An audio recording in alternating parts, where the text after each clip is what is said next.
you want to count me down, we can get this shit on the road. Yeah, sure. 3. Or we can get this show on the road, whatever. Sure. Get this shit in the bowl. Wow, you're really high praise, really high expectations Oh, wow. for this show we're about to record.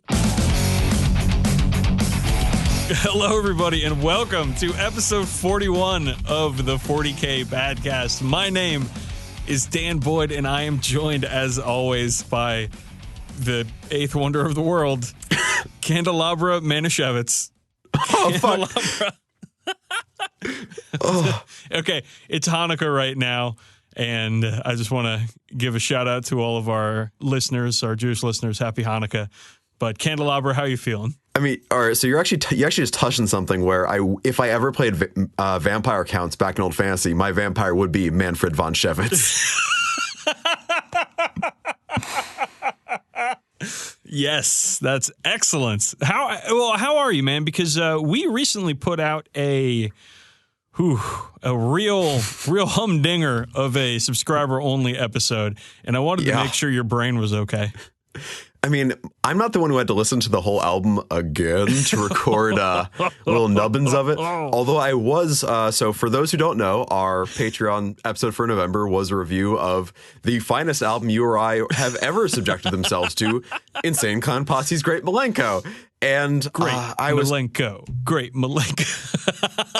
I mean, I've been trying to. I took a spin on the car near I have not been able to get off since. But I was informed by some friends of mine who actually do listen to classic hip hop that are like, yeah, no, this is just a straight ripoff of this Cypress Hill song and this Cypress Hill song and this Cypress Hill song.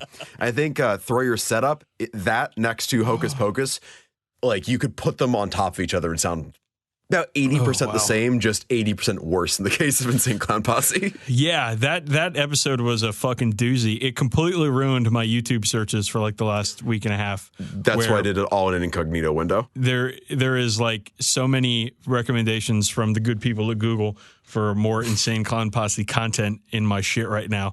And I've been trying to thumbs down it as much as I can, but buddy, I had to listen to that album a whole lot. And for the rest of your life, you're going to be recommended all the other great acts on Psychopathic Records, such as the Murder Hatchet Girls. Anywho, enough about Codex Harlequins. How you been, Dan? Man. Well, I'm okay. My body is falling apart, but I guess I feel good in my brain. So there's that. 1 out of 2 ain't bad. Yeah, 1 out of 2. Let's get into the aspects before we get a little too existential and a little too dark and everybody turns off their, I was about to say radios, but this show doesn't go out over the airwaves. No, you got to know where to find it. So, aspects, hobby progress, my friend. I've had some. I'm just about done with my Redemptor. Oh, nice. I haven't had a ton of time in end of November, early December so far for hobby progress. But then George H.W. Bush died and gave us a national day of mourning. And so yesterday I got, was the 5th of December? I got to stay home and I got a lot of stuff done on my Redemptor.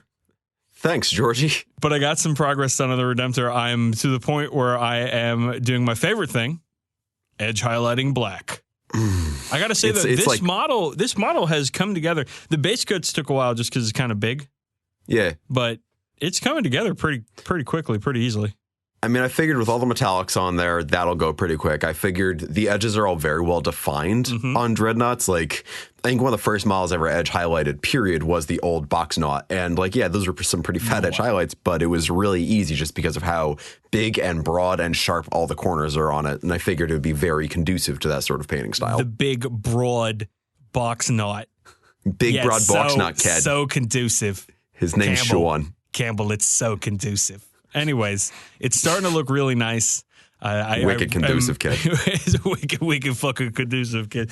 It's starting to look good. I'm very happy with it. I think it's a really cool model, but boy, oh boy, does it suffer from shitty rules.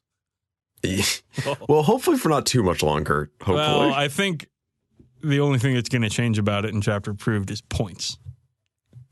Every bit helps. Every bit it does help, but still, it doesn't. These big targets, they can get picked out really easily. that don't have invulnerable saves, you compare them to something else big target wise that does have an invulnerable. There's like a Contemptor is way fewer points than the Redemptor, has a 5-up invulnerable save, and doesn't degrade because it only has 10 wounds. Only has 10 wounds. It does degrade actually, but it starts at a BS2. Oh, that's right. No, the regular box not so it starts off better. Yeah. So like, it has 2 up to hit, right? So I mean, the Redemptor is cool, and I'm making the Redemptor because I like the model. I mean, that's the real reason you should be painting anything. You did not buy the Astreus for the rules. No, I bought the Astreus because I hate myself. And I must subconsciously think that things are going too good. I gotta knock myself down 1 or 2 pegs. But yeah, so that's really that's the only thing I'm working on right now. But I'm having a quandary, my dude. Shoot. What should I work on next? So the Redemptor will be done probably within the next few days. And like, I'm feeling a lot of enthusiasm for Imperial Guard, my Steel Legion right now. And it's like I've had this Vulture kit sitting in my closet for, I don't know, years. Maybe built 2 or just maybe in 2 bag? years. In the bag. And I want to do that, but I also like, I don't need any of this shit, but I want 4 more Leman Russ turrets so I can just make battle cannons to make my non-battle cannon tanks, or at least 4 of them, like good instead of the crap that they are right now, especially the poor Eradicator, which I don't think has been taken once in 8th by anyone. So well, like those that at least has a special rule where it doesn't kill itself completely. It does not kill itself, but well, no, you're thinking of the Exterminator. The Exterminator gets taken because it has plasma. The Eradicator is a strength 6. Oh, the one with the Nova cannon. Yeah. I'm sorry, I got my E words that mean kill thing mixed up together. Yeah, well, this one. No, the Leman Russ Exfoliator, that one's great. That's the one built for close combat. The Leman Russ Exhibitor just shows you what the other Leman Russes look like. Yeah, that was a bad joke. So the Eradicators are terrible. The Vanquisher is bad. The Exterminator is it's the Executioner is the one with the oh my god. This the is Leman good. Russ Exhumer, which just has a big shovel on it. The Leman Russ Entertainer gets up there and tells a couple of jokes. What other like V or E word or E words can we do there? Like verb nouns. I mean, obviously, like the easy one's the Leman Russ Erector. Ooh, it builds shit. Or it just grows. Yeah, it is a grower, not a shower. Don't we already have one of those? Isn't the Atlas the Leman Russ Erector? Yeah, it is, and I guess you already kind of have the shower with the Vanquisher. What about the Leman Russ Expectorator? What does that even do? Expectorate is to spit. That's the flame tank version. We fucking got this. The Leman Russ Expectorator. It's just like a Sherman salamander. Okay, sorry.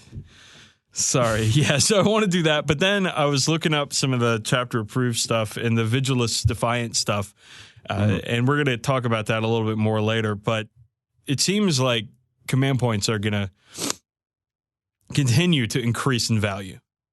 So, like, maybe I should paint up 2 units of intercessors so I can go double battalion with my Marines. Like, so what I'm saying is, like, where do my priorities lie? Like, do I want to enhance my Steel Legion? Do I want to get my Raven Guard up to a more competitive level? Like where are my priorities here? So I would say the Steel Legion one, that's a kind of finite project. Like, it's like, 4 tank turrets, 1 plane. That's all pretty one easy. thing about the tank turrets, like, I don't want to go buy 4 fucking Leman Russ tanks just to use the turrets. So I'm waiting for someone basically to like buy a bunch of Russes for Forge World shit, and then I can buy the turrets from them. Are there none on a bay? No, not that are. Because like the turret comes in a sprue separate from the body sprue. Ideally I would like that sprue. I mean, hey, listeners, plenty of bit sellers, but listeners, pawn off your Pawn off your bits. If you Send us your bits. have any Leman Russ turret, not just the cannons, but the turrets themselves, hey, chaboy, need them. So I don't know. I'm kind of leaning towards the Vulture or the Intercessors, but still up in the air. I think the Vulture would be fun too because, like, have you painted? Do you have a I have two Vendettas. Yeah. So they actually paint up really fucking easy. The paint scheme I have is extremely simplistic, to say the least. Well, you could also try doing some sort of design on top. Like I usually see like the Aquila wing sort of stencil type things on top of them, something like that. Yeah, maybe. That could be cool. Yeah, maybe. Like just spray it white first, mask those areas off, then paint around that, then rip that off, and boom, you got a nice design on it. Yeah, maybe. It's not a bad idea. Yeah, and it would be fun and something different. That's my how much I like something different. I know how much you like fun, too. It's both. They're both important. So what about you? Well, I'd like to announce I've only dropped one bottle of Open Agrax Earthshade on my crotch this week. So that was extremely cool.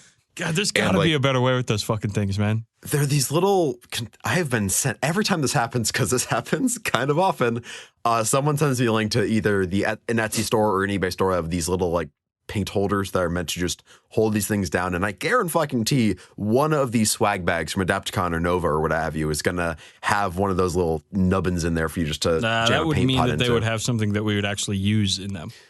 Ooh. Are you telling me you're not still getting tons of use out of your Nova fidget spinner? I don't even know where that fucking thing is. Though I will say that thing does kind of rule because it lights up. And your cats loved it. And the cats like it. Like to mesmerize my cats.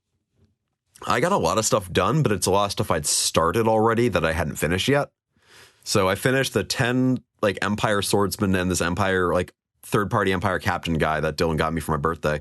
Finished those 11 models. There's way too much fucking detail on them, in my humble opinion, especially on just the regular swordsman. I understand why I have not painted more of them, because every single dude has different like embroidery on his leg or different armor bits or different helmet. Like they're very, very characterful and very cool, but when you're painting hordes of hundreds of them, it sucks. Yeah. I finished my Gaunt's Ghost models because I actually finally got some matte varnish that covers matte. What do you know? So I painted some tribal tattoos in them and like put grass in their bases and all that sort of stuff. Sweet tribal tattoos. Do you feel like Gaunt's Ghost listen to a lot of Godsmack? They're probably really into, they're probably also, well, for one, yeah, of course they listen to a lot of Godsmack. I'd imagine they're also very much into System of a Down.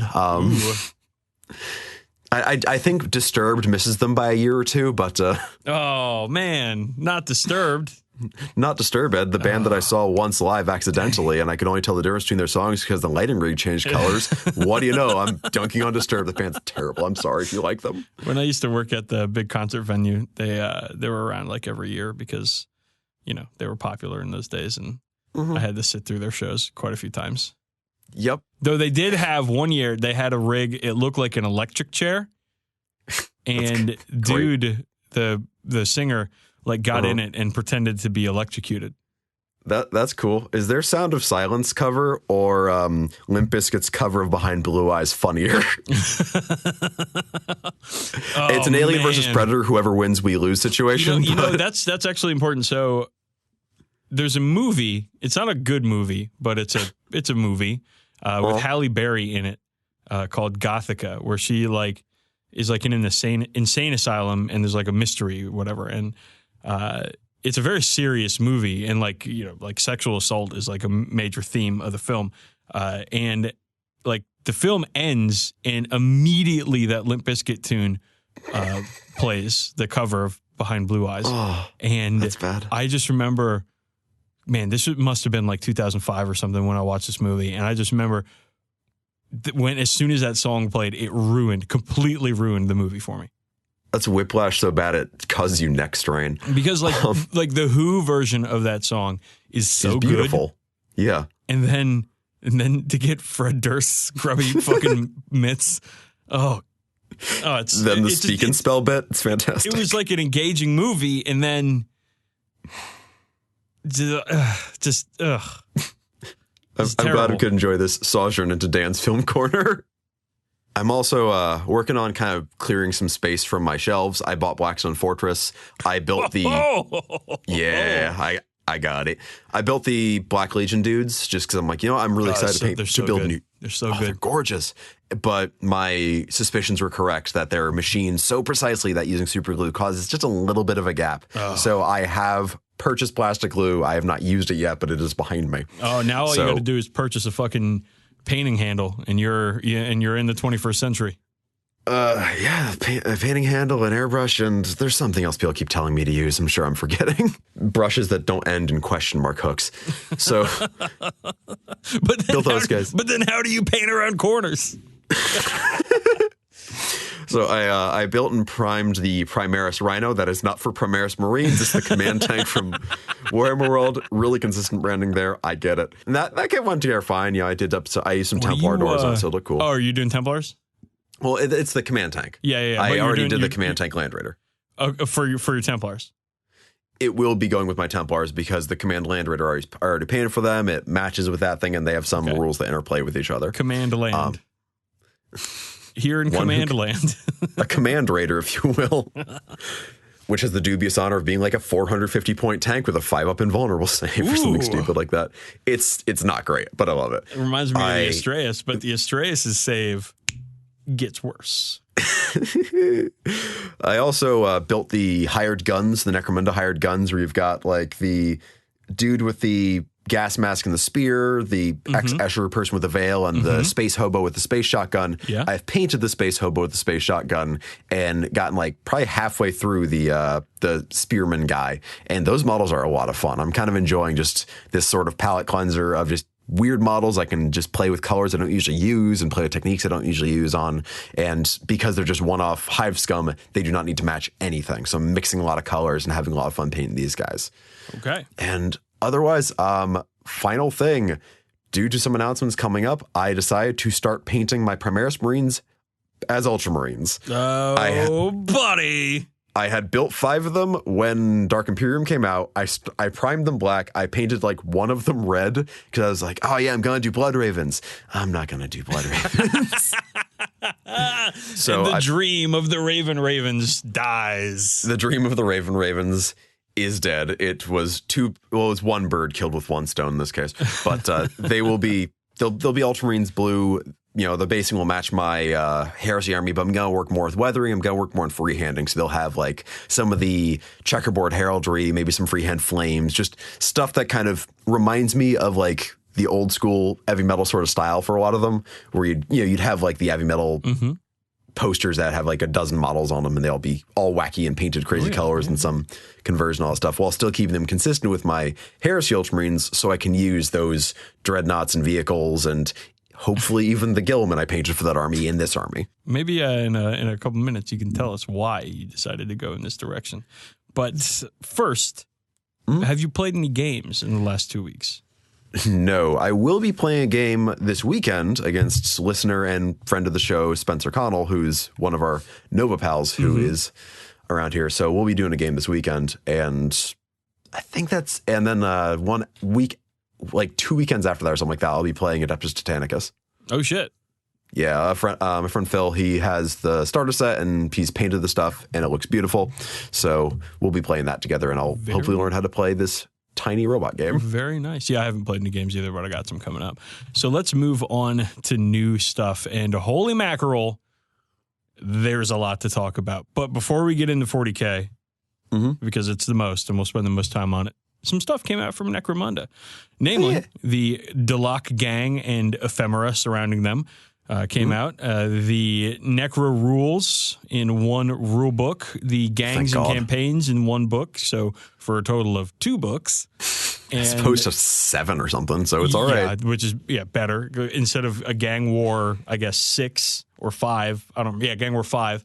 They're putting all of the gang war content into one book, and they're selling their rule book on its own. I pre-ordered both of those because it's a whole lot better than lugging around, like you said, 6 books to play a game of Necromunda. But my question is, first off, before I ask this question, man, the Deluxe look cool. I like them a lot. They do have one of my little problems where I wish more of them just held weapons in 2 hands. Like they have guys with rifles, but all the rifles are either on their backs or just held up in one hand in the air. Yeah, and I kind of like the realism of a guy actually holding a gun that is meant to be held with two hands. I mean, like if you're holding a gun, and I don't know anything about guns, if you're holding a gun, it seems to me most of the time while you're holding a gun, two-handed or one-handed, you're probably just holding it with one hand. Like down by your side or over your shoulder or, you know, maybe sometimes you're aiming and shooting, but most of the time you're probably just chilling with it. I feel like most models for Necromunda are not sculpted to be quote unquote just chillin'. They're a little more active, but I do think the actual sculpts on these guys are really good. Yeah, I don't think that's controversial or exciting, but I was talking to our friend Julian, who's a big Delok fan, and he's telling me about all their stratagems and all their stuff, and they seem like trickeration is their whole thing. Like they're so fucking sneaky. Their stratagems reflect this. It's gonna be like Eldar levels of bullshit when you play against the lot gangs, where you're just like, they can do what? What? And then you're just gonna be like, all right, fine, fuck it, go ahead. I look forward to getting numerous lasting injuries on my guys. Yeah, they will fold to Goliaths in combat though. So most gangs should. But here, I have a question for you. Yep. Is this the end of Games Workshop support for Necromunda? Not Forge World support, but is this it for plastic kits, rule books, and all that stuff for Necromunda? Well, yeah. Because there's 6 gangs, all done. They're all done. I mean, I would not be surprised if there's it's like with Blood Bowl, there was Death Zone Season 1, then Death Zone Season 2 or something like that. Yeah. I imagine they'll be going with a very similar model here where it's like they'll keep selling plastic gang boxes. But I think, I think the analog there is probably pretty close, where you've got like a plastic team box, some special resin players, and the occasional big guy who's just like his own model, whether it's plastic or resin or whatever, like the Blood Bowl troll. I would imagine that keep happening. I don't think so. And I think this is, maybe I'm just optimistic. No, because fucking Blood Bowl, there's an unending well of different teams you could make up. And they haven't made all the classic teams yet. Like Lizardmen don't have a plastic box. Ogres don't have a plastic box. But we've got our 6 gangs. Yeah, but we also have there's a number of other gangs and players who are not in plastic or even have models yet. So our favorite problematic friends, the Ratskins, however they would be reinterpreted, like those don't have a kit. There's no Enforcer / Arbites. There's but they've never said that any of those were coming. Yeah, but they can surprise us. Yeah. Well, I would be surprised if anything from Necromunda came out of actual Games Workshop. Now, Forge World still has a bunch of characters and animals and stuff to make, but for Games Workshop itself, like plastic kits, I would be surprised if anything else comes out. I think they're probably done for, I don't know, at least 2 years on this. I hope not. I really hope not, because I would love to see, some of the muty gangs or some. I'd love to see more plastic models come out for it, just because more plastic, more better, more accessible, easier to find, easier to convert, and cheaper generally. Yeah, I agree with you. I think it would be great, but I don't think they're going to do it. I hope not. I hope you're wrong, but I understand where you're coming from. Okay. Well, before we get into 40K, let's quickly talk about Blood Bowl. The Undead team is up for pre-order, and boy, oh boy, we talked about them last time, but gosh, I love those models. Those are fantastic. No, those models look dope. I'm not really into Bleed Ball, but those ones are great. Bleed Ball.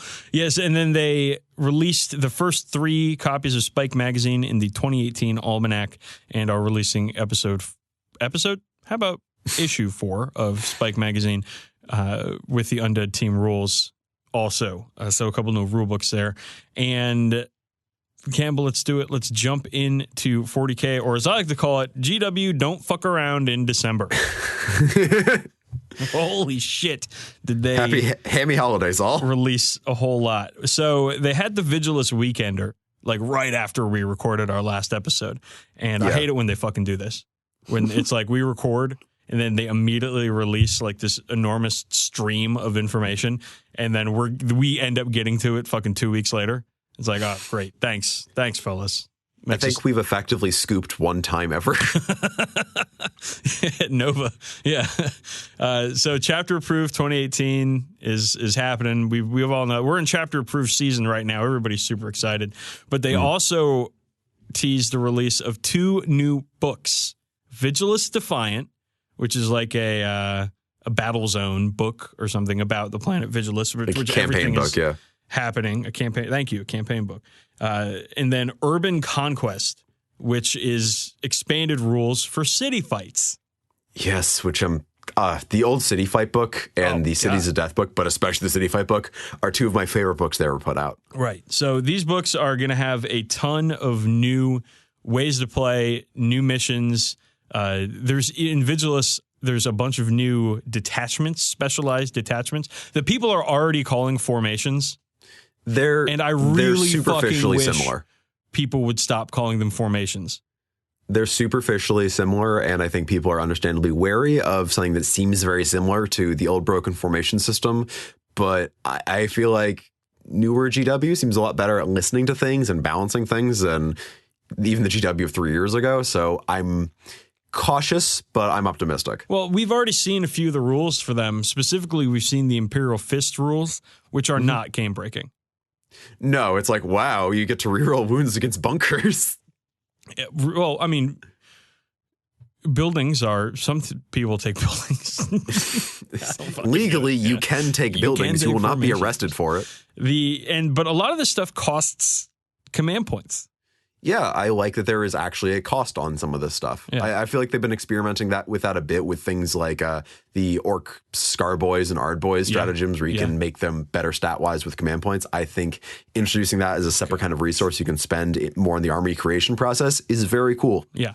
So really, really cool stuff coming out there. That stuff isn't out. There's been a ton of chapter approved leaks. We're not going to get into it now. By the time our next show happens, I think chapter approved will be out and we can talk about it then. And same with Vigilus Defiant and Urban Conquest. We can talk exactly what's in those then. And I'm sure we'll have a nice big meaty show for you. But they also released a new Noise Marine. Or they're releasing on like Christmas-ish. But that's it rules. It's like the same fucking model as the one that Dylan gave me that I still haven't painted. I'm sorry, Dylan. But just updated and larger in plastic. Yep. Very cool. No, it's excellent. And the video they put out for is so silly. And then they released the coolest models I've ever seen from Games Workshop. Gene Stealer Cult Dirt Bikers and an ATV guy with a heavy weapon mounted on his ATV. And where the fuck did these things come from? These things are amazing. The fucking dirt bikers look so fucking cool. You can tell that like when Fury Road came out, there were just like a few model designers at GW with like notebooks going, yes, this. And like the orc buggies were just straight up the buggies from the movie. Yeah. And these were those the raiders who had like Molotov cocktails were riding on the motorcycles, or the grandmas at the end of the movie. Like, and I do not mean that as a criticism whatsoever, because they look great. No, they're fantastic. I'm having problems over here. Orcs are strong. They got new models. They're rad. I want to play them. Gene Stealers. They're releasing fucking dirt bikers for Gene Stealers. I want to play them. I want to have them. I want to buy them. I want to paint them. If only there was some way to make the two friends. It's so dumb. It's like being on a motorcycle in a war zone. I can't imagine that's good. I know how to ride a motorcycle. I don't think I would want to be anywhere near a war zone on a motorcycle. It seems like a really stupid way to go. I wouldn't even want to be near traffic on a motorcycle. Oh, boy. But the models are dope as hell, and that's what matters. They have like hammers and shit too. Yeah. Fuck yeah. And the dude who's like got it on a kickstand, has a sniper rifle out. I love that guy's pose. Oh, I forgot about that. Like, he's not full on space marining it, where he'd be one-handing the sniper rifle. One-handing the sniper rifle, and it's sideways. Yeah, fucking space marining it. Yeah. They also made a Gene Stealer Cult guy with like a little holo table rather. I like that guy a lot. And then the the design on the table is the Games Workshop headquarters. It's the actual like shit. It's like the Google like satellite view. I thought that I'm was so really happy funny. that they're like clearly having fun with this they're stuff they're now. Like having a good time. there's even like the little rhino and like the little, you can't really tell it's the Sigmarine out front, but it's definitely that Stormcast guy. Right, yeah. And then so that stuff is all coming out in the upcoming Gene Stealer release, which I don't know if that's December. It might be January. It I don't might know. be I haven't January. heard. Like I don't remember them saying. They keep saying soon. But here's the thing: Stealers. if they call January January and they come out on January 29th, some nerds are going to be really mad. Well, I mean, Gene Stealer cult players have, from what I've seen, have been very chill. Yeah, I haven't heard. So far they've just been like, I like and respect these new models, and I look forward to painting them. Post. Yeah. Yeah, fucking who knew, man? Gene Stealer cult players. All right, so they put out for this Vigilus Defiant thing, they put out a bunch of stuff. And most importantly, Marnius Calgar is back, baby. And he's so fucking and he's cool. bigger and stronger, and his pose is more or less, I don't know, dynamic than ever. And he's Primaris, Campbell. He's Primarnius Calgar, as the Fluff and Hammer podcast calls him. I wish I coined that first. Primarnius Calgar. His model's fantastic. His butt chin that cleft is just deep, as pronounced. Deep and just massive as He's it like was the Tick. before. And sick model, like we've already seen the rules for him. He works like mini Gilliman, except he's But not with the that better model. He's not that mini. No. He's got like one less wound and like does almost all the same shtick that Gilliman like does. Can you imagine Moderately dealing shorter, with much stouter. both of them? I mean, there's people who have to fight. I guess that's what you'd face against with like if you were to use Abaddon and Magnus or something like that. I get it. So to combat Primarnius Calgar, they released a new Chaos Lord model who has been getting mixed reviews, I will say. I think he looks very cool. I think he looks insanely detailed. Like there's a lot going on in that model. And I applaud them for making a Raptor special character who's not Night Lords. Yeah. He is suffering from what I think the Nurgle model started. I think he's over-designed.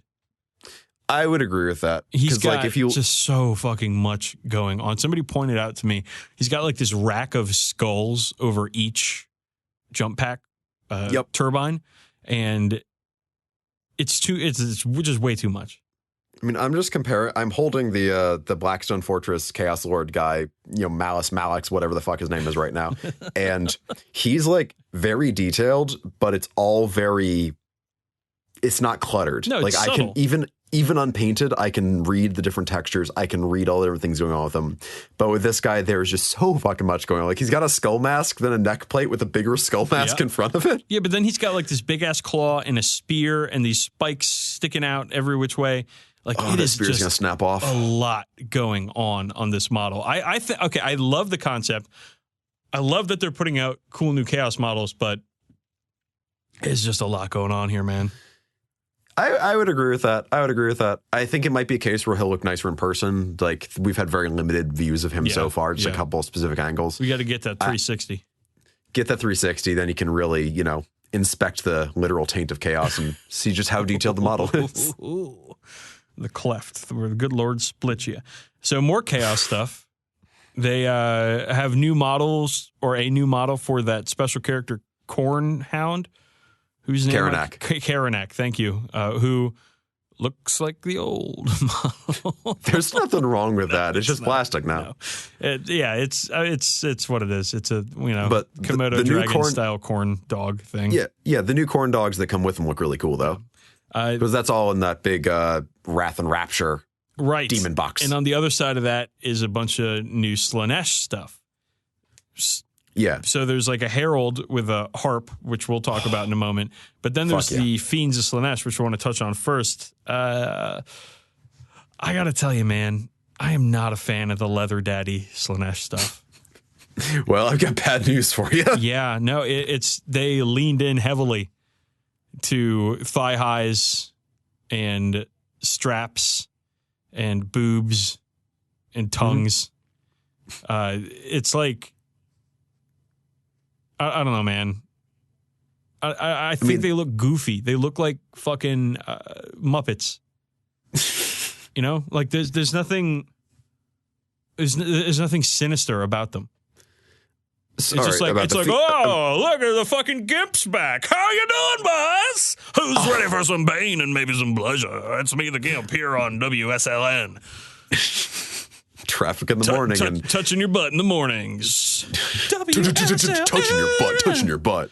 Yeah, I don't know where Wacky Morning DJ came out of, but no, I don't like. Okay, the old Fiends were goofy as shit, where they had like big scorpion tails and crab claws, and like big hair and like their stupid long aardvark mouths and shit. Like whatever but that was like second edition models. And then they got metal ones in 5th edition that looked kind of the same. And then these look like those, but push a step further. And I think they do get some of the creepy uncanniness that I like. Like they do have the double jointed legs and the backwards jointed legs and stuff. I think there's a lot going on with them that is good. That's positive in my take of them. They're not models I really would want to paint myself, but I think they do what they're supposed to do rather well. Yeah, I don't like them. That's all right. Again, the leather daddy stuff, like, I don't know, maybe it's like the Rob Halford thing, like that style. I don't really. I'd say it's a little more Hellraiser than Judas Priest, but. Well, I'm just saying Rob Halford because he's English or British or whatever. Yeah. Like that was. I don't know. I don't know who's designing these models, but it's not like fucking 1988 anymore. Yeah. I don't know. I don't like them too much. However, a model I do like, weirdly enough, is the harpist. I guess she's a herald. I think it's a herald. Yeah, that one actually, like that gets a level of creepiness you do not get out of regular line infantry. Well, you want to fucking talk about like Cenobites, like Hellraiser, the Hellraiser shit. Like she's playing a harp that is made out of a guy, and it's gross. It's horrific. Y'all, if you haven't seen this model, like go to the fucking internet.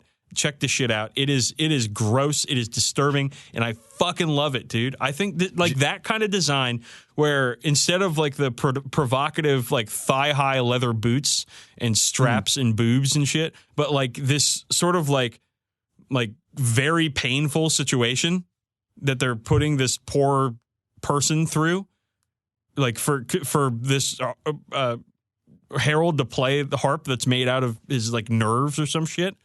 Yeah. That's excess. That is excess. That is what Slaanesh is.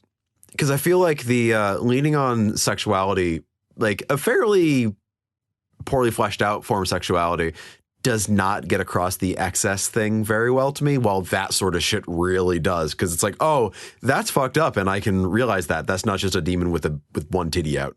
Yeah, I love this model. I think that they knocked it out of the park in this one, and I think that they didn't do a very good job with the Fiends. So that's fair. I know a lot of people are going to buy the shit out of that box, though, because Chaos Demon players are going to be like, hey, a box of just demons, and I already have a demon army, or I'm thinking of getting a demon army. Well, fucking get at it, fellas and ladies. And it includes rules for 40k and Age of Sigmar, which is really cool. Yes, very cool box set coming up there. And one last thing is, at least maybe it's the last thing I can recall anyway, are the 2 guards who can join Calgar.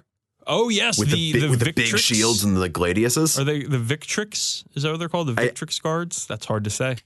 Victrix guards? Yeah. Yeah, that's hard. Victrix Skarsgård, yeah. No, those models look... Again, there's not really much... They're Primaris guys with power swords and storm shields.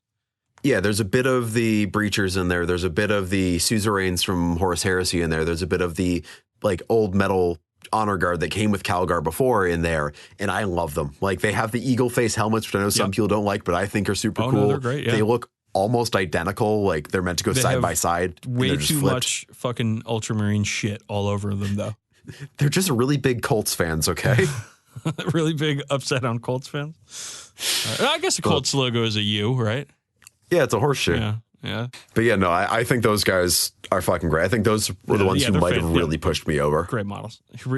So yeah, let's get through the last part and then we'll talk about that. The Warbringer Titan. My note for this is who is asking for this? The thing I generally have been seeing people say, I don't know if there's actually anything to back it up, but I'm assuming they're just coming at it from a point of like, yeah, I kind of get it, is that it's for Adeptus Mechanicus, and they're like, we might as well, or Titanicus, sorry, and they just might as well make a 40k scale version of it, and this ain't it. I can't imagine that's how they're coming at this. I don't know. I cannot imagine that they're like, yeah, we're going to spend hundreds of hours sculpting this thing for Adeptus Tech. Like, is it scalable like that? Does it work like that? I mean, they're CAD models. You can just scale them up and down. Then you would go in there and change details or whatever, so it doesn't get too small. I like a lot of things. All right, here's the thing. I like the crew that's on top of it. The crew looks fine. I like the actual detail work on it because it's like the guns, the body or whatever. The thing that kills it is the T-Rex arms. It's a T-Rex arms and it's stupid head. It's got a terrible fucking head, Campbell. The head looks like something from the old like epic models, and not in really the best way. The head looks like somebody put it together with plasticard. You know when people used to make their own Titans and shit. Still do. Well, yeah. Now they 3D print them, but yeah. Yeah, the head and the paint job that they use for it isn't doing it any favors. The way like it's a good paint job. It's a very good paint job, but the like airbrush gradient stuff on there like just makes it look flimsy. I get you. It makes it look like plasticard to me. Okay. Yeah, no, I'm not going to be I've already said all the positive things I have to say about the model. I like some of the detail work. I like the crew. It ain't for me. It's no Warhound. Who's asking for it? Like the great thing about the Imperator or the Warlord or the Warhounds or the Reavers or whatever, they have existed in Epic before. Everybody's familiar with them. They're existed in the lore. And people are like, yeah, I want one of those because I remember reading Titanicus by Dan Abnett and thinking, oh, it would be fucking rad to have one of these on the table. But the Warbringer Titan, and I could be wrong here because I haven't read everything and I haven't seen every Epic model, but I think it's new. So there's no like historical reference for it. So I just don't get who this is for. I mean, models don't need a historical reference. Like I get there's extra appeal to that. There's nobody clamoring for new giant Titans out there. No, but I'm guessing that there's a Titan sculptor at Forge World who's just like, I really want to make another Titan. I'm just going to work on this for a year. Well, I think that's a failure of management then. Yeah. Does it make sense to have people building shit that nobody's asking for? Well, I mean, I don't know. Maybe something comes out of left field that nobody's been asking for that everybody suddenly likes a whole lot. But it's not. I can't imagine it's this thing. Yeah, it's a mess. I think we can come to that conclusion and move on. Okay, so last thing of new stuff is just so many battle forces. Yeah, I'm happy to see them. Are mostly just like Reeboks collections and stuff you can buy in one package. With a good savings. Some good savings in there and good gifts for people who might be getting into the hobby or looking to expand a whole bunch and get into a new branch of their army or something. However, there's one thing that's got me green. Salamander green with envy. Is it the fist sprue with the fist? It's the fucking fist sprue with a power fist for an intercessor sergeant. I like the head in that kit too. The mask with the crew cut. An Imperial Fists battle force. And I saw this and I thought it was just like a battle force that they had painted yellow or whatever. But then they started putting out detail shots and there's a fucking intercessor with a power fist. And my inside, my stomach just fell. My insides crumbled away. I was like, what the fuck, man? Why not me? I mean, why? Here's like, come on. Just make a fucking Raven Guard upgrade sprue. Everybody fucking likes Raven Guard. I know a ton of people that are also doing Raven Guard. I know one guy. Just ask anybody. I know one guy who's doing fucking fists, Booley from Something Awful Forums, and he does them. And they look fantastic. They look awesome. He does a great job. He's the one fucking guy. Maybe some Crimson Fist guys will use this. I don't fucking know. I know 3 people who have Primaris Imperial Fist armies. Oh, do you really? Yeah. Shit. There goes my thing. And they're like my regular. Some of them are like my regular game crew too. No, I'm actually very happy that they're doing this. I'm just filled with envy. I'm just bitter and shitty about it. Yeah, I figure if I'm guessing Power Fist will be available to all Primaris Marines, and oh no, if only I had like 15 years of bits that I can go through to find Power Fists in. But I want it to cool come in the unused Power kits. Fists. I want to buy an fair. Intercessor kit and have a fucking Power Fist there. Yeah, I get that. I do. I really do. And Imperial Fists get to do that. And I'm sad. No, it's very cool. So I would be able to do it for Power Swords too. So let's quickly talk about you, Campbell. And so you said you're going to paint your Primaris Marines as Ultramarines. And I think I know why. And I'm going to guess if that's okay with you. Okay. Because they released Primarnius Calcar. And they're going to have, we're going to have Primaris characters. Maybe. I don't know. Maybe. But they released him and they released those two Sword and Shield guys. And that's got you horny for blue Primaris Marines. Yeah, they're the first like real chapter specific Primaris models that have come out, and Ultramarines were my first army, so why not do them for the 4th or 5th time? Why not Ultramarines? Okay, yeah, that makes sense. Blue is fun to paint. Blue is really fun to paint. It goes down easy, and because I'm just kind of very practiced with painting blue is easy as shit. Yeah, and it looks great. Yeah, it's how I'll get to play around with a lot of. I want to do some weathering. I want to do some freehand. I want to make them look distinctive and not just like another, box art Ultramarines army, which there's nothing wrong with those. Like a well pulled off studio scheme by someone else is awesome. Love seeing it. I've done armies like that myself. But not the studio. Fuck those guys. That was implied when you said it's really good when somebody else pulls it. I did not mean to backhandedly throw, I guess, Drakenhof Nightshade at the studio painters. Ooh. But right. Jokes. Mm-hmm. Okay, well, we got to get into the fucking show here. Let's start it out. Mm-hmm. We're gonna make a call. We're gonna make the call here. WMDK. So this one is from email, which is the best way to. I love email. He's such a good guy. Submit. I'm doing what you do now, which is pause and get thrown off whenever I make a joke.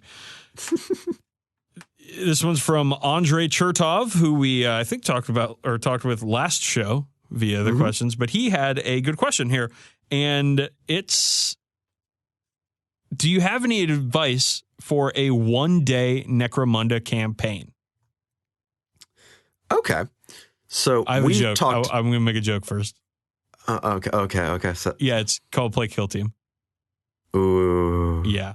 So Necromunda is best as a campaign, as a long, not like super long, but a over weeks or maybe a couple months long campaign. That's where it shines. If you're having a day of Necromunda, then you're going to have to make a bunch of concessions and changes, I think, to the way things work to make it actually fun and things to happen as the day goes on. Because you're going to get 3-4 games in maybe? Probably when you factor in time for doing the actual games, then rolling up your advances and so on. Yeah. If you don't take breaks, you get 4 games in. And the advances and the flavor that comes out of your gang advancing is the best part of Necromunda. And you're just not going to get a whole lot of that in one day. So my advice would be don't do 1,000 credit gangs. Do like 1,500 credit gangs. And then like double or maybe even triple experience gains. If it's only one day, you could probably get away with that. And credits. Yeah, I would say like jack all that stuff up, make the starting rosters bigger, and then because again you're realistically, if you're gonna take breaks for lunch and dinner, you're only gonna get about three games in. Yeah, because we talked about this when we talked about the Necroslam Spa weekend. Oh, I don't even know how long ago that was. That 2018? It was in May. God, how fucking long is this year? Anyway. Yeah, so we talked about that, and Julian basically doubled the experience, experience gain, all that stuff. But that was also over the course of a weekend. So if you're doing just one day, I think doubling or potentially even tripling, or doubling with a higher starting stash might be the good compromise there. Yeah, maybe it's just that like you're not gonna get a ton of stuff out of it. Whereas for Kill Team is designed for that sort of thing. Yeah, the core game of Necromunda is a lot of fun, but when you get those advances and injuries and so on, and that's where it gets like, that's where it goes from good to great. Well, Necromunda is like, it's in the weeds, like the whole thing. Yeah. It's a super complicated game, especially compared to Kill Team. Like, it's going to be, I think it's honestly going to be tough to like kill it on a one day. I'm not saying don't do it, Andre. Do it and tell us how it went.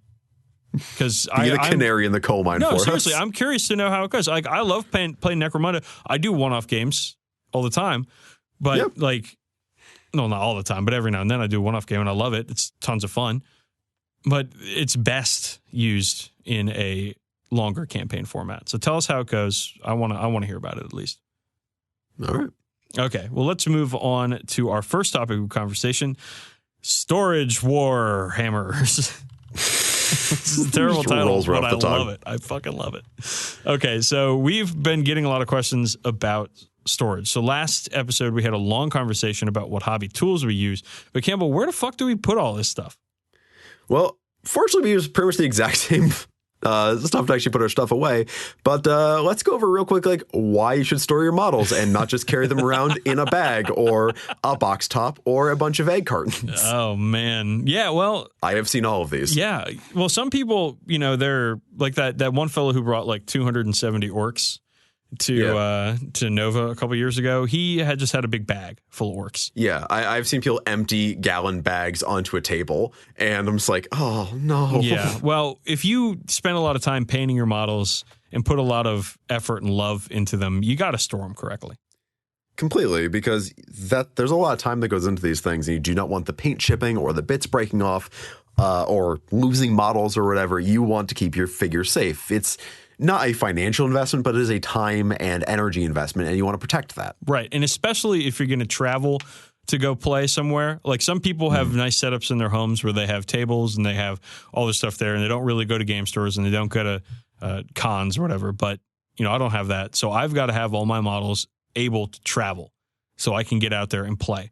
And there are a lot of options for this. Yeah, and there's a lot more options that we're not going to be able to cover because I don't know about them. And there's a lot more options than there were even like 2-3 years ago. Right. So let's start at the easiest, most accessible options, and it's the stuff that Games Workshop is selling. They are selling hard plastic boxes with foam inside that is not customizable. It is meant for a wide range of products.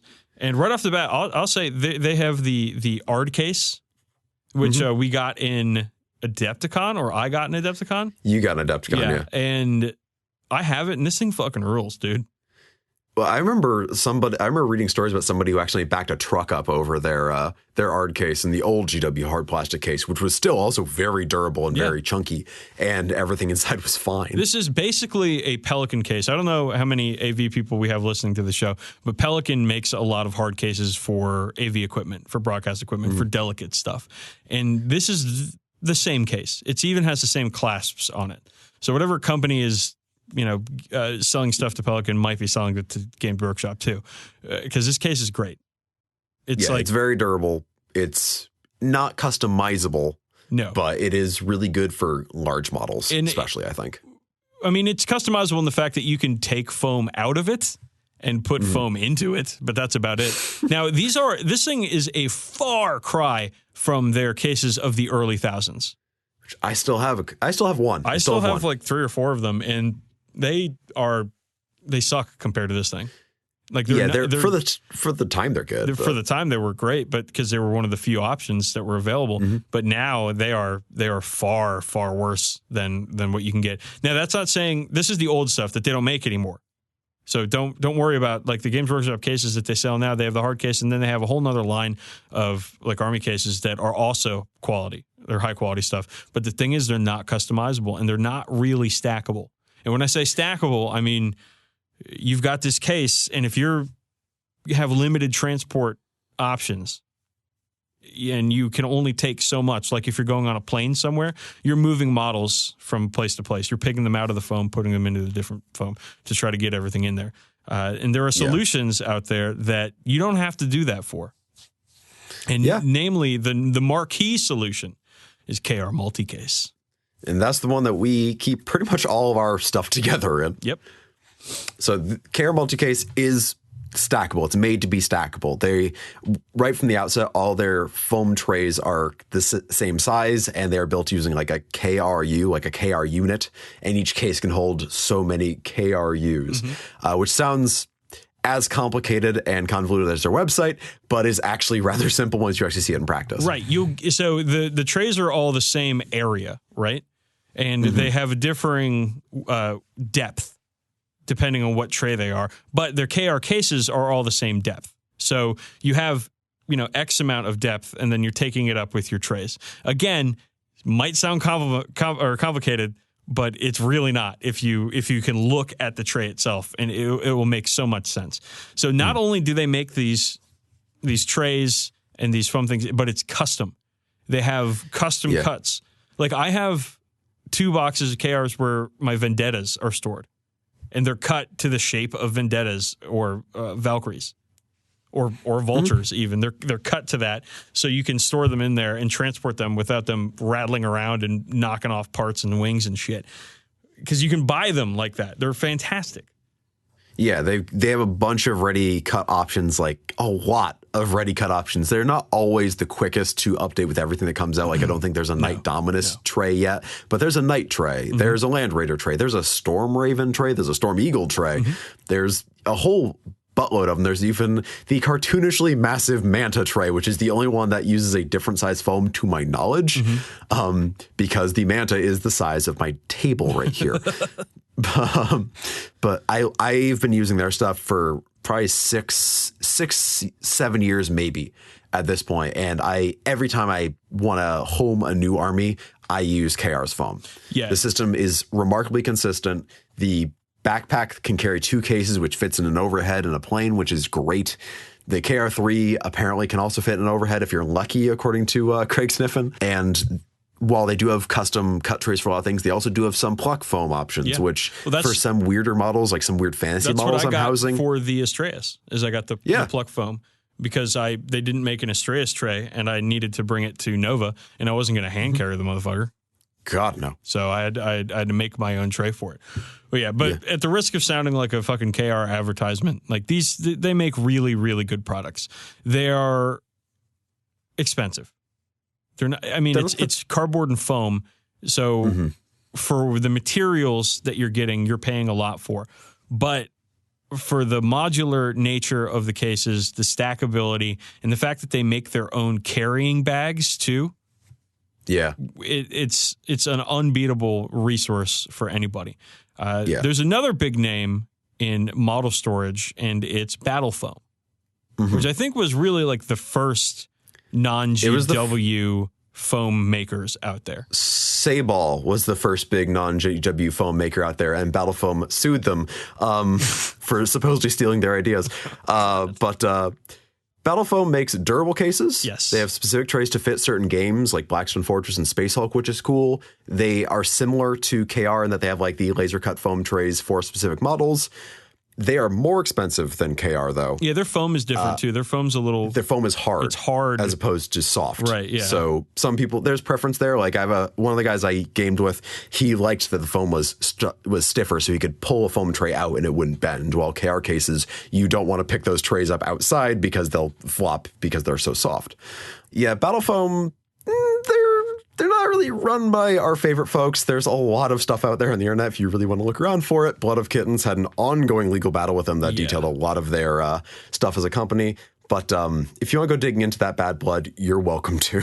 Well, there's good and bad things about every company, but for Battle Foam, the thing that kills me about it is they don't treat their business partners very well, and they do have a reputation of being kind of shitheads out there, which is too bad because their products, I think, are good, and they are very quick with coming out with new cuts for new models.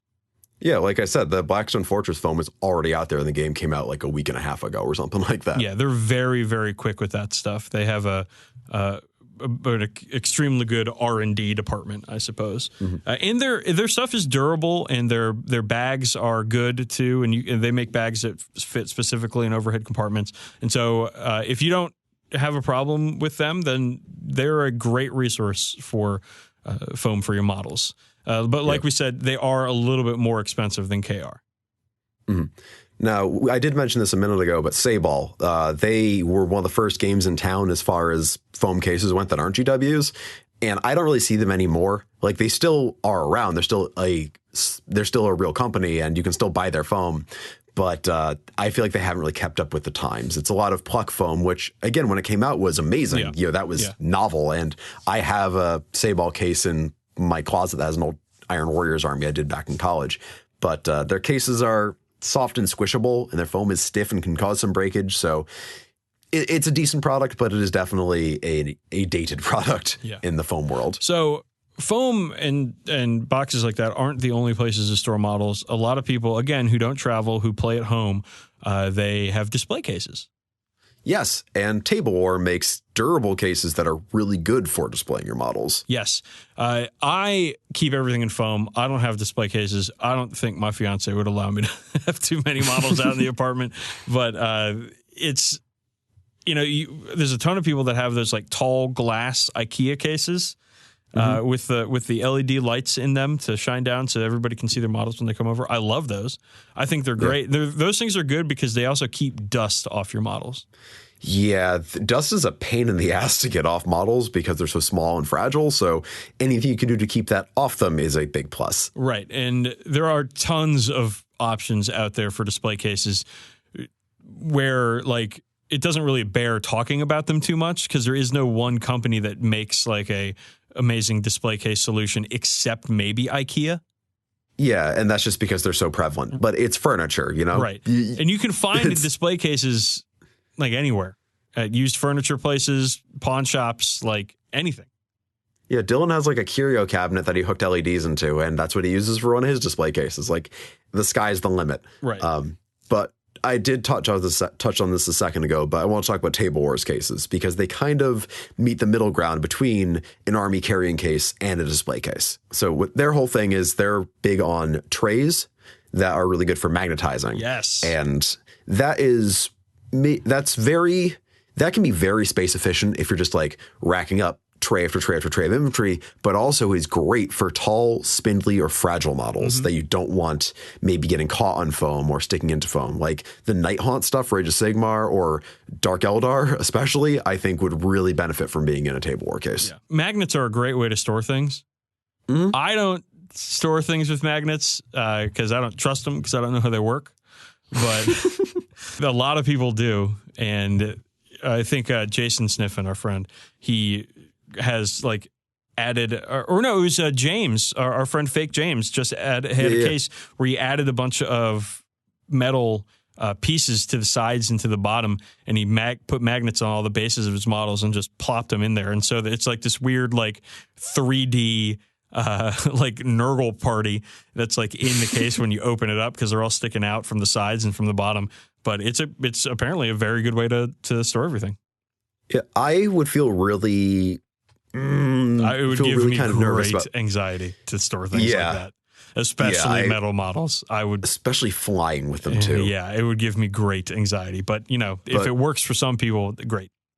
Yeah, I mean, Doug from Table War, he actually did fly with one of his armies in that case. I, saw the case that he was bringing around, and he even had like at customs, they were like, "What is that?" He's like, "Let me show you," because it's a display case. And he also sells them. And I hope he sold that to one of the TSA agents that day. But yeah, like he's confident in it, and that's cool. But I would rather fly with foam if I'm going to be flying or traveling a far distance. Me too. There's DIY options out there too, like Fakey's magnet box. Yeah, people used to use tackle boxes were a big thing back in the late 90s.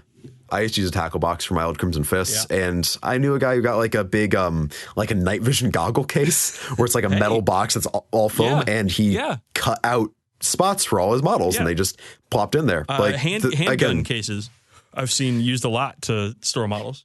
And if you do not leave that in the backseat of your car or anywhere people can see it from outside your home, because people will break in or assume you have a gun, and neither are probably preferable. Yeah, that's a good thing. One of the good things about having these like KR bags is they're just black bags, and so most of the time, like my car's windows are tinted, so you look into it, you can't even see them in there. So I've seen some of these cases are like shiny metal cases, and those will look inviting to the they might look like elements. a camera or a toolbox or something of the sort. So when you are traveling with these things, just make sure they're not really out in the open if you're not going to be attending them. So where do you store your hobby supplies? I have a filing cabinet that's full of paint, and everything else is on my desk. Yeah. This is such a.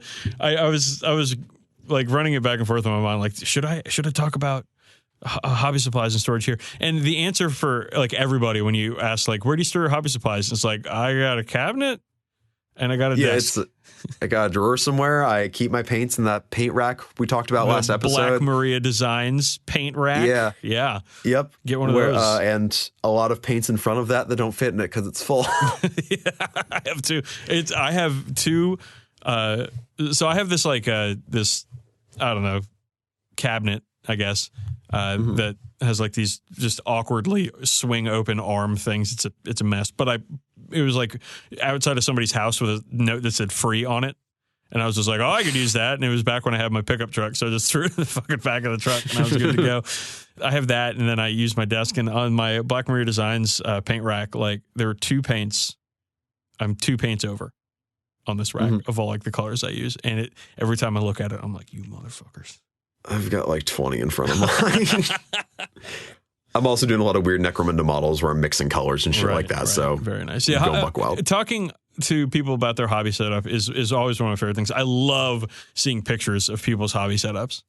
We got a bunch from the last episode. For 2 reasons. One, really cool ideas. Like sometimes you'll see people with like spice racks or something that like just makes sense for holding paints or really well organizing. Or 2, looking at someone's terrible, messy bullshit and being like, at least I'm better. It's purely for my ego. That's what we're all about here. I need a boost sometimes, Campbell. I really do. Everyone needs a little stroke now and then. A little strokey stroke. All right. Yeah, model storage. You know, if you have anything else you'd like to say or ask us about model storage, please drop us a line, contact at 40kbadcast.com. We'd love to talk to you about it. If you have like some like crazy situation that you're using that you'd really like to talk about, I'd love to hear about it. And I think you would too, Campbell. So please absolutely. Contact at 40kbadcast.com. Now let's move on to our second topic here, the future of the Adeptus Astartes. So the future of the far future. So the first domino has fallen. What were people saying last week? The floodgates are open. Is that whatever? Like, oh, well, the floodgates are open. The seal's been broken. Yeah. A lot of insert tired metaphor here. Calgar is getting a Primaris upgrade. So the question on everybody's mind is anybody else going to get a Primaris upgrade? You've got all these wonderful special characters. Are you going to go off and do all the Ultramarines special characters in Primaris and then start picking on the other ones? Are you going to throw a bone to every first founding or every major chapter with a Primaris special character? So, Campbell, what I want to know is, when do we get Primaris Shrike? Shortly after we get Primaris Tellian? Does Primaris Tellian make Primaris Scouts troops? Does he give them stealth? No, he makes them troops. Okay, well... no, but Primaris Tellian has actually been promoted. He's now a lieutenant. Oh, Primaris Lieutenant Tellian. So, seriously, the question is, what is going to happen with Space Marines? We've got our first converted regular small Marine to Primaris character. Where are we going? Well, I mean, it's like, it is totally up in the air for all of us, but I think that is a straight up signal that's like, okay, we already knew that small Marines were on the way out, or at least they weren't going to be getting new support. But when small Marine characters, like not just archetypes being represented, but strictly like this unit to this unit resculpt starts happening, and it's a replacement for it, that's when you can kind of tell that's like, oh, okay, the age of the small Marine is truly coming to an end. Yes. I think it's a big signal for, clearly Games Workshop hasn't put any small Marine stuff out since before 8th edition. Save for the heroes, like blind buy guys, which we're getting later than they actually came out. I don't get that, man. The whole blind buy thing. I really don't. Can't wait to gachapon a Marine with a bolt gun. If we're not seeing small Marine content anymore, Games Workshop has said over and over again that small marines aren't going away. They're not getting rid of any of the rules for any of this stuff. But they're not going to be making any new small marine stuff. Yeah, like they'll still be producing it, but they're not making a new model. Like we're not going to ever get a recut of the Rhino or a regular Space Marine biker without that horrific seam down the middle. Like, yeah, I think this is really cool because this is an opportunity for a lot of those old characters to either be kind of killed, or rather not killed, but left alone, let be, or converted into something new. Because like the Ragnar Blackmane model sure is long in the tooth, yuck, yuck, yuck. But like you've got him. Almost all of them are. All the Space Marines, the non-Ultramarine Space Marine special characters. Maybe not. Maybe not the fucking Space Wolves. Yeah, but you've got a lot of these models that were sculpted in the 90s that are still around, like Dante and Mephiston and Tycho and all this stuff. And honestly, most of them are actually still very good models. Like Dante is still a great model. Fantastic. I love Tycho. And Corbulo and so on. But so we're going to a world where Primaris Space Marines are the thing. Yeah, they're the norm. Yeah. Like they are what's going forward, and they're converting things over. And characters is one thing, but I think where we're really going to start to see the range expand is where they take old archetypes and old niches and old, sort of ideas and reinterpret them. Archetype is like one of my favorite Fear Factory albums. I was going to say archetype is one of my favorite words. Another one of my favorite words is sub-basement. It's the basement under the basement. So here's a question for you. Mm-hmm. I have an all Primaris Marine army. Yep. You have an all small Marine army. Multiple. So does this make you feel like left out or left behind? I mean, not really, because there's nothing keeping me from including these Primaris guys in the small armies. Like, it's the same codex. I assume somewhere down the line we'll see Codex Primaris Space Marines and Index Small Marines. Like, that wouldn't surprise me very much. But I don't really feel like I'm left behind. I mean, what were they going to do? Recut the Tactical Marine Squad again? Were they going to give me a new Rhino that fits nicer but looks generally the same? Was there going to be a Predator with sponsons that don't snap off, but maybe more weapon options? Like, there were some things you could do, but they're all very, like, none of this is essential, but even for this would be very inessential. Like, little fixes, little changes, like, oh, a recut scout kit that's maybe a bit more dynamic and detailed with better heads. Or, there were things to do for small Marines, but there was nothing glaring. Like, really, the only way to expand the Marine line or basically make new Marine kits was to kind of refresh. And I like that they've refreshed because it is giving us opportunities to see new Marine things. Because, like, you had some things like the Centurions where it just felt like, why is this here? I was going to use that as an example. Like, because before the Primaris stuff came out, we were sort of just, like, tacking on stuff to the Space Marine range. Like Centurions. Like, I don't think Centurions look good. No, they don't look great. And but like, what do they do that just Devastators and Terminators don't? Right. And then there's Aggressors, which are on the same size as Centurions and kind of the same, like, heavy sort of thing. But Aggressors look fantastic. But not just how they look, though, but their role was more defined because it's not some weird dual kit. It's like, no, it is straight up Aggressors are anti-infantry with power fists. Yeah. And they kind of serve a Terminator-esque role where it is like that heavy shock troop sort of thing. And you don't have like the long-range Devastator role totally filled. Like Hellblasters sort of fit that. But heavy Hellblasters are so bad. They are really bad. So bad. But there's not if they were 2 shots, they'd be amazing. But they're not. But they're 1 shot and they're 10 points more or 2 points each for the guns.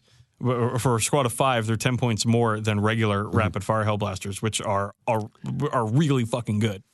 Yeah, and right now, Primaris Marines also are very in your face. They're very like mid-range mobile army, and I think that's kind of where they should move more towards, because a lot of the Space Marine better choices like Predators and Devastators are guys who just kind of sit in a bunker at the far end of the field and stay there. Right. And I think the new range is redefining what a Space Marine really is, but also giving it a separate role that doesn't get confused for anything else. Yeah. Where, like, if you're looking at Space Marine armies that, like, do well in tournaments and stuff, you're seeing scouts, you're seeing predators. Sometimes you're seeing, especially that overpowered kill shot stratagem. But you're seeing like Gilliman, and then you're seeing a lot of what are known as the slam captains, which are Thunderhammer or Power Fist captains with a storm shield. And, Slam Gwenius or what have you. Yeah, and like those are, I feel like those are cobbled together things. Like it's not coherent. Yeah, it's like I'm gonna have 6 squads of scouts and 4 slam captains and some devastators and some hellblasters and no army from the lore would ever look like that. Yeah, I think there's an opportunity for Games Workshop to sort of redirect what Space Marine armies look like. Yeah. And I think with them updating troops with intercessors, like they're giving everybody a whole new refresh. And yeah, they're different because I feel like there's still a contingent of people that complain about Primaris Marines. Of course there are. That complain like, oh, Primaris Marines are different. They're, I can't, like it blows my mind because like people that are complaining about Primaris Marines, like, hey, you are getting a whole spate of new units for Space Marines. And the only thing stopping you from using them in your Space Marine army that you currently have is you, buddy. Yeah.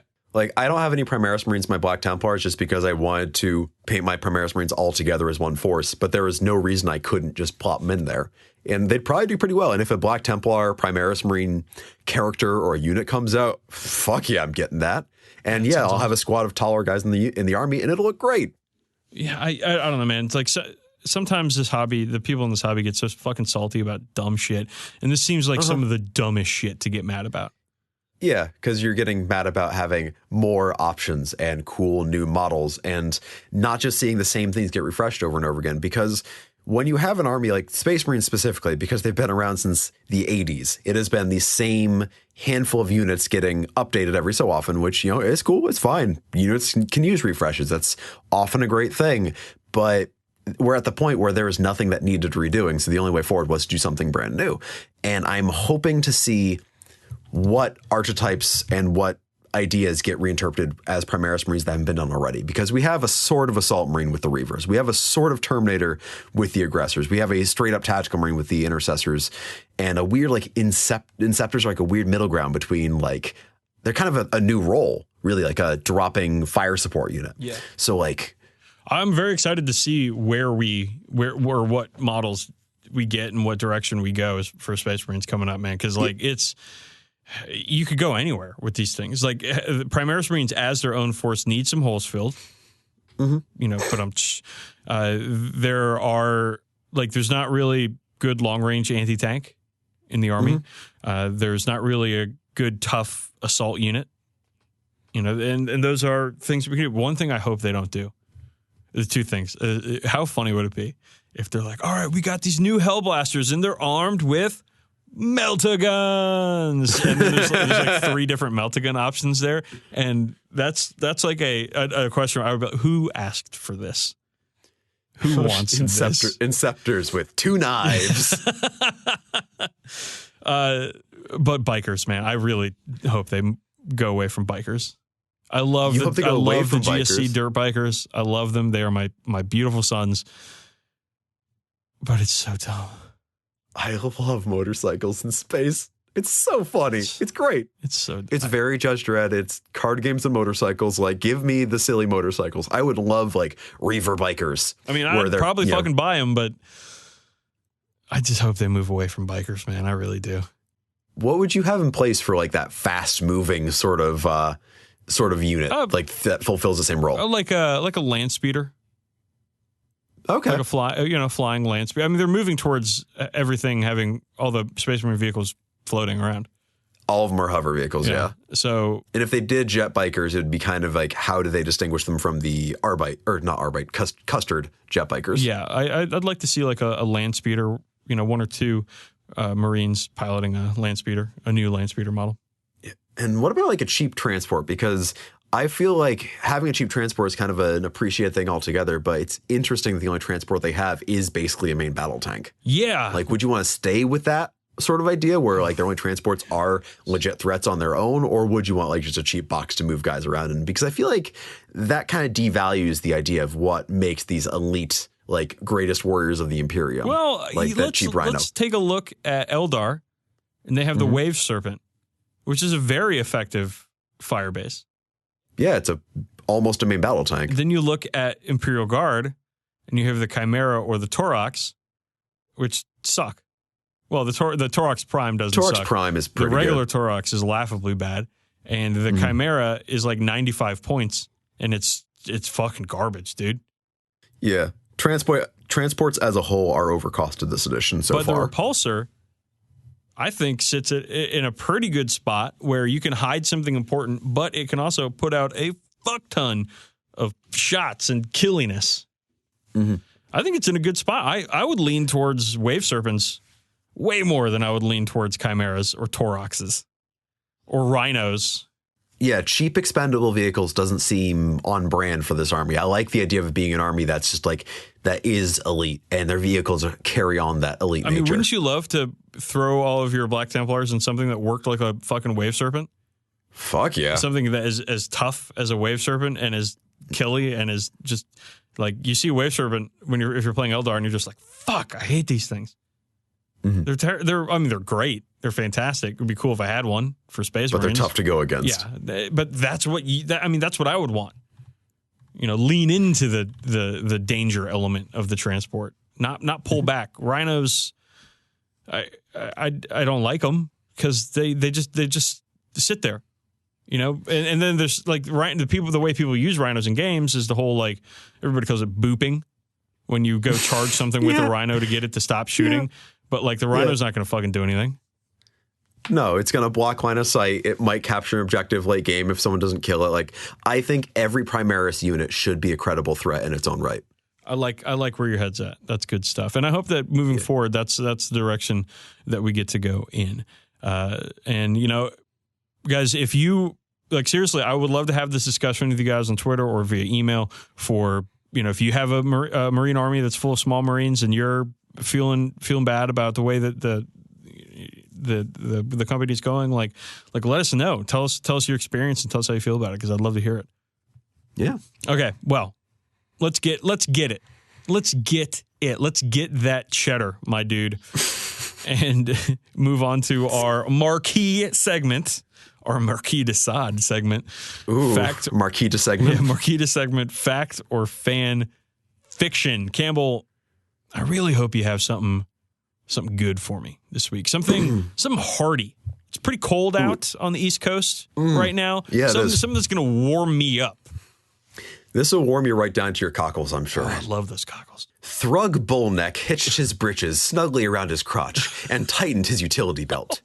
The inside of the tiny dropship was dark as a Gretchen's armpit, but he could tell they had broken the atmosphere by the rising hiss from the ship's leaking pressure vents. He looked to his troops.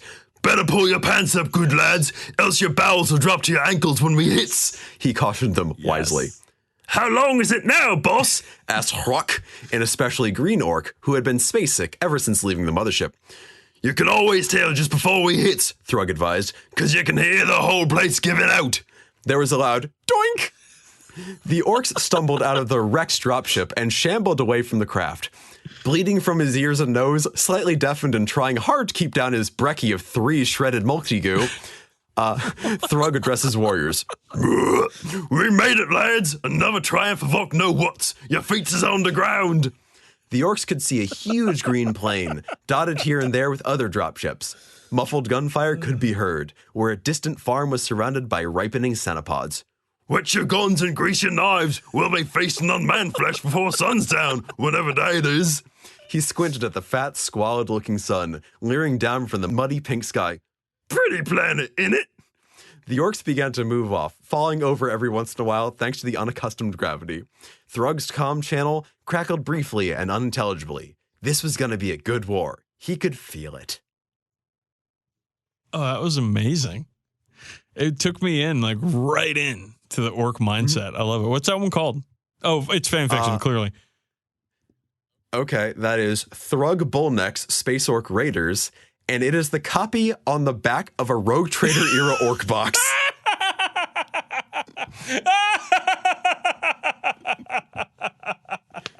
And even the copy of what describes in the box is where it has rules on the back of the box.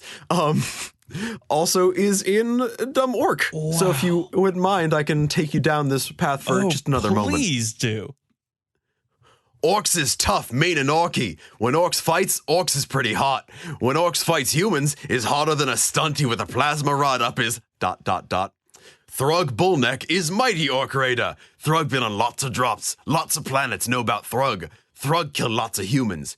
This box got figure of Thrug, designed by Kevin Adams. Kevin Adams, almost as hot as a stunty with a ...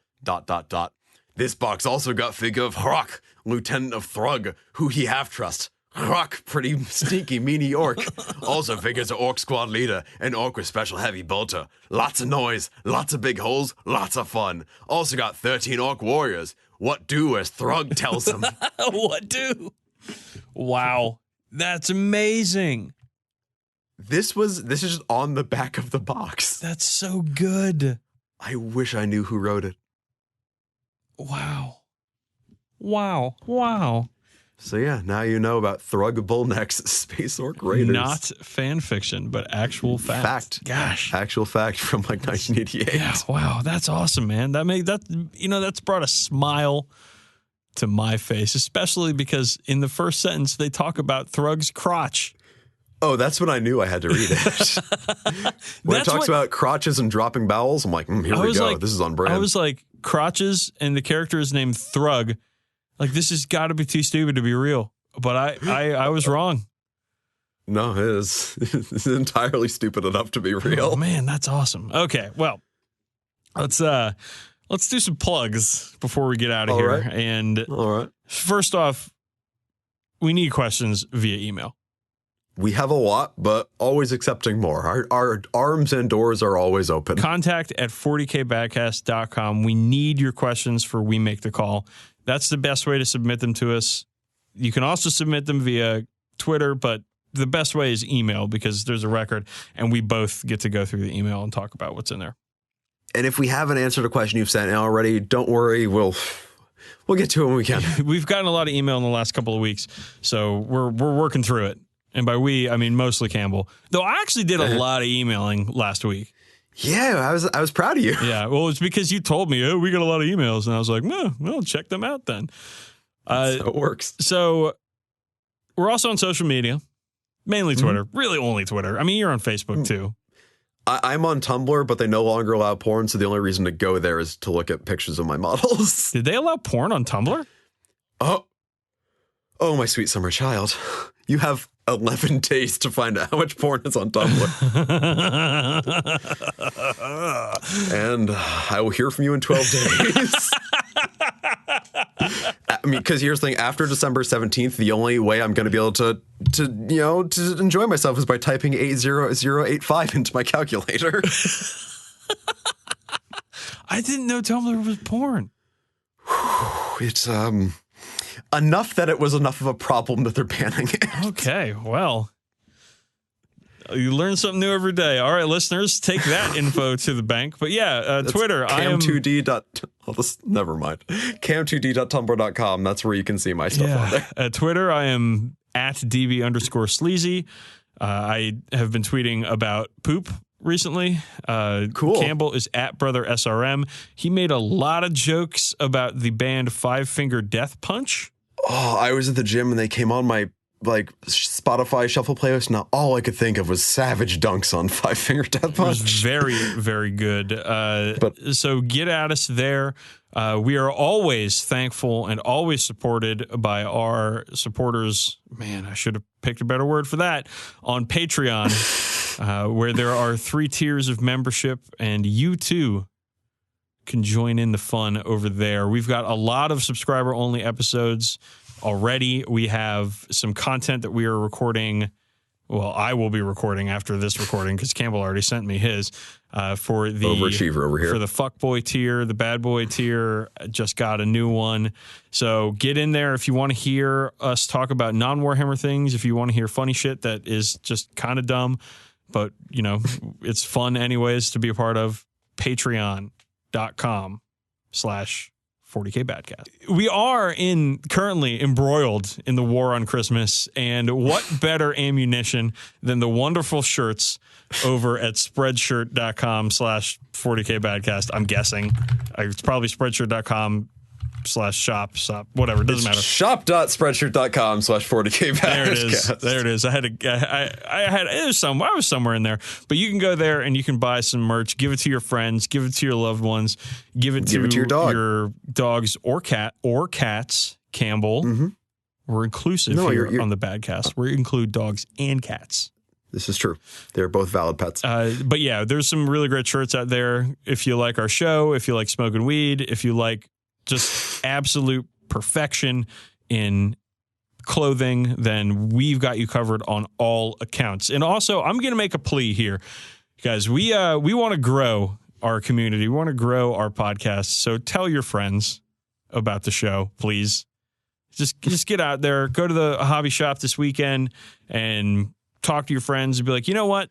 You guys are cool, but you know what else is cool? The 40k Badcast. And if you say that, like, people will get it, and they'll go and they'll look at it and listen to it. Just go to your game store, your local game store, go up to the till, stand on top of the counter, and just start yelling 40k Badcast until you're arrested. And make sure you videotape it, and we'll utilize that footage. I really hope somebody does that. That would be wonderful.